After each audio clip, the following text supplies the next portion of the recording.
अस्सलाम वालेकुम दोस्तों, मैं हूं आसिफ अली और आप देख रहे हैं आसिफ अली टीवी। दोस्तों, क्रिकेट को जेंटलमैन्स की गेम भी कहा जाता है। अगर कंट्री वाइज ग्रेट लेजेंड्स को पैदा करने की बात की जाए तो मेरे ख्याल से पाकिस्तान का नाम सर फहरिस्त होगा।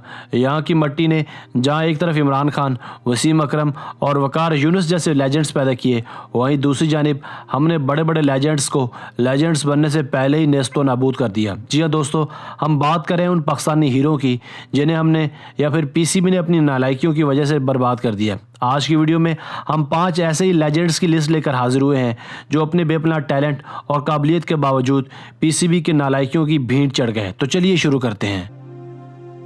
नंबर 5, शर्जील खान। नाजरीन, 14 अगस्त 1999 को हैदराबाद सिंध में पैदा होने वाले शर्जील खान के बेपनाह टैलेंट और काबिलियत का कौन मोतरफ नहीं है। इनकी पावरफुल हिटिंग और गजब की स्ट्राइक रेट इनकी क्लास को बयान करती थी, मगर बदकिस्मती से ये भी पीसीबी की नाहलियों की वजह से स्पॉट फिक्सिंग स्कैंडल की भीड़ चढ़ गए और इन्हें पीसीबी ने ज़िल्ले इलाही बनते हुए 5 साल के लिए बैन कर दिया। इस बात में कोई शुबा नहीं कि शर्जील को अपने गुनाह की वजह से यह सज़ा दी गई, मगर यहाँ ये बात करना बहुत ज़रूरी है कि सारा कसूर महज प्लेयर का ही नहीं होता। सबसे पहली बात तो यह है कि स्पॉट फिक्सिंग के स्कैंडल्स सबसे ज़्यादा आईपीएल में सामने आते हैं, मगर वहाँ किसी को भी सज़ा नहीं दी जाती। दूसरी बात यह है कि पीसीबी को भी ऐसे इंतजामात करने चाहिए कि नए आने वाले क्रिकेटर्स इस लत में मुब्तला हो ही ना। इन क्रिकेटर्स को शऊर देने के लिए इनकी क्लासेस का इनेकाद होना बहुत ज़रूरी है। अगर ऐसा होता तो आज लेफ्ट हैंडर पाकिस्तानी स्क्वाड में होते और शॉर्ट पिच बॉल्स को बाउंड्री से बाहर फेंक रहे होते, मगर शायद इम्तियाजी सलूक के लिए शायद पाकिस्तानी क्रिकेटर्स ही बचे हैं। नंबर 4, आसिम कमाल। दोस्तों, अगर आप साल 2000 के बाद से क्रिकेट देख रहे हैं तो आप पाकिस्तानी लेफ्ट हैंडर आसिम कमाल से कैसे वाकिफ़ नहीं होंगे। वैसे तो इन्होंने महज 12 टेस्ट मैचेस में ही पाकिस्तानी क्रिकेट टीम की नुमाइंदगी की, या फिर आप यूँ कह लें कि सिर्फ 12 टेस्ट मैचेस में ही इन्हें पाकिस्तान की नुमाइंदगी करवाई गई और इसके बाद इन्हें हमेशा हमेशा के लिए गायब कर दिया गया। इनके बेपनाह टैलेंट, नाकाबिल यकीन टेम्परामेंट, खूबसूरत बैटिंग स्टाइल और कमाल की फील्डिंग के बावजूद भी इन्हें दूसरा चांस नहीं दिया गया। कारकर्दगी की बुनियाद पर टीम से ड्रॉप होना और बात है, मगर कारकर्दगी के बावजूद ड्रॉप हो जाना महज पर्ची माफिया का ही कमाल है। इस बात में कोई भी दो राय नहीं कि आसिम कमाल जैसे और भी बहुत से यंगस्टर्स सेलेक्टर्स की नालायकियों और पर्ची माफिया की नाइंसाफियों की भीड़ चढ़ चुके हैं।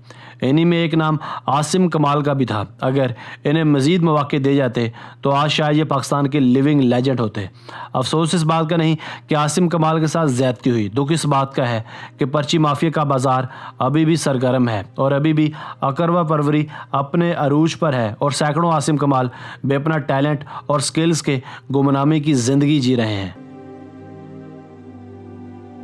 नंबर 3, शब्बीर अहमद। दोस्तों, साल 2003 से लेकर 2005 तक पाकिस्तान के लिए खेलने वाले शब्बीर अहमद खान को भी शायद आप जानते ही होंगे। ये पाकिस्तान के लिए 10 टेस्ट मैचेस और 32 ओडीआई ही खेल पाए और अफसोस के साथ आईसीसी के इम्तियाजी सलूक की भीड़ चढ़ गए।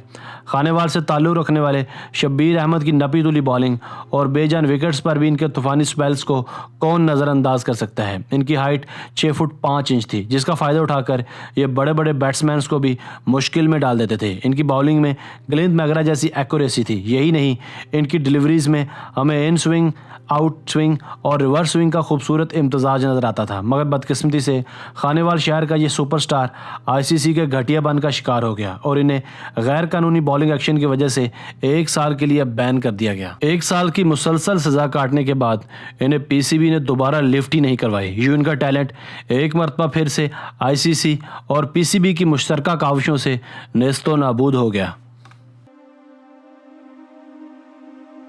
नंबर 2, मोहम्मद आसिफ। दोस्तों, अगर तारीख में नई बॉल के साथ बैट्समैनों को तिगनी का नाच नचाने वाले बॉलर्स की लिस्ट बनाई जाए तो top of the list Mohammad Asif का ही नाम होगा।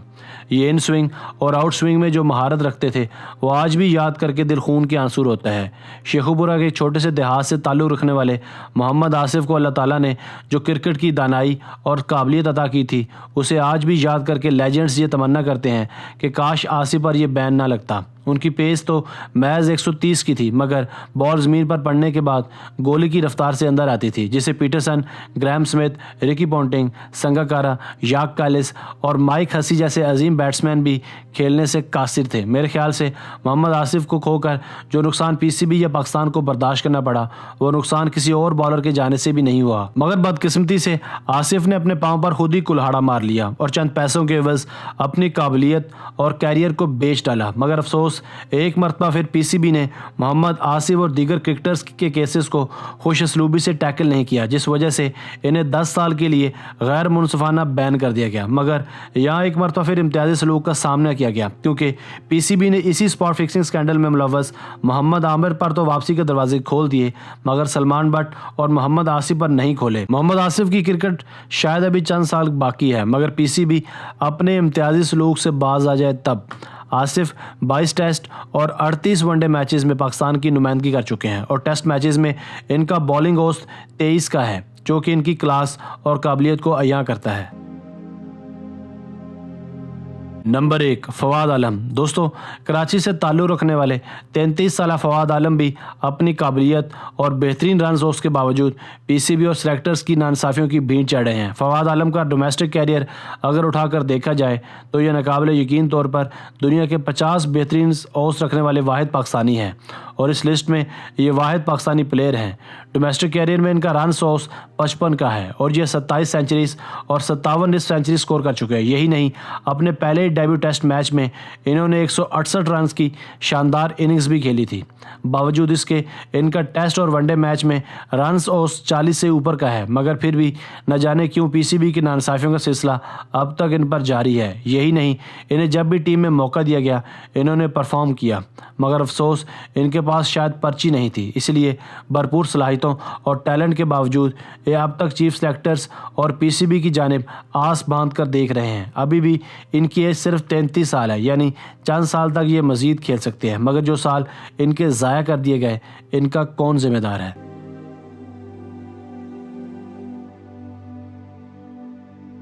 दोस्तों, उम्मीद है आपको आज की वीडियो पसंद आई होगी। अपनी राय का इजहार कमेंट सेक्शन में लाजमी कीजिएगा और हमें यह भी बताइएगा कि हमें मज़ीद क्रिकेट की वीडियोस बनानी चाहिए या नहीं बनानी चाहिए। हमें आपके कमेंट्स का इंतज़ार रहेगा। मिलते हैं एक नई वीडियो के साथ, तब तक के लिए अल्लाह हाफिज़।